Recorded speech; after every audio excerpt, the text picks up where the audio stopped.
Kung nauumay ka na sa usual na carbonara na niluluto mo, baka gusto mo tong itry. Kakaiba ang itsura, midnight or dark, pero mapapaang sarap, grabe ka. Gagamit tayo dito ng black spaghetti pasta. Lagay tayo dito ng 3 cups of water. Konting asin. So ito ay tatakpan lang muna natin at hintayin na kumulo. So kapag kumukulo na, ilagay natin dito yung ating pasta. Hahalu-haluin natin ito ha, para iwas dikit. After 6 minutes natin ito pinapakuluan, ay hayaan lang ito na kumulo ng walang takip for another 2 minutes. Okay, patayin natin ang apoy at i-transfer natin ito sa isang bowl kasama yung pinaka-tubig nito. Yeah, so same pan, maglalagay tayo dito ng olive oil, ating butter, garlic, onion. So, luto lang ito hanggang sa mag-translucent na yung onion. Sibuyas. 500 grams na hipon.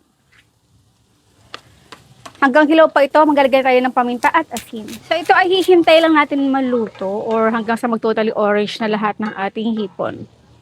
At para hindi mag-overcook na ating hipon, ay hanguin lang muna natin ito. Kahit yung hipon lang. Same pan, 1 tablespoon of tomato paste. Okay, so lutuin lang ito for few minutes.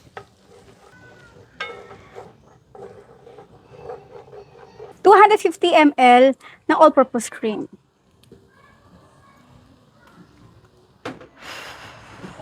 At ang ating surprise and next ingredients, black sauce. Ito talagang black sauce na ito ginagamit for pasta recipes. 180 grams. Beef powder. Ating paminta. Konting asin.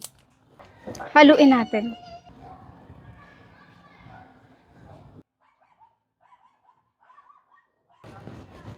Ilagay na natin yung ating black spaghetti. Pati yung pinakatubig. Okay, haluin natin. Uy. Looks yummy. So ito guys, isa-simmer na lang natin ito for few minutes. Ilagay na natin yung hipon. Buti na lang 500 grams kung bili na natin.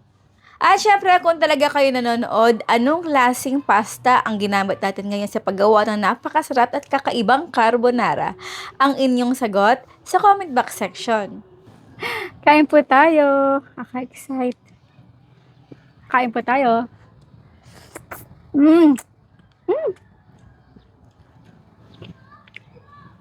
Wow. Kahit walang cheese.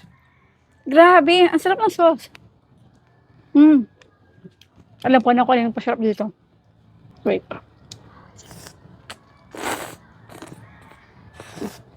Ang tunay na nagpasarap ng ating black carbonara, kundi yung ating hipon. Yun talaga, the best.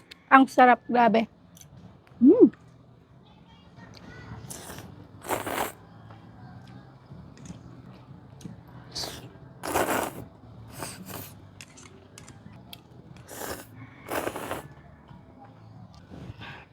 Isa pa. Sarap.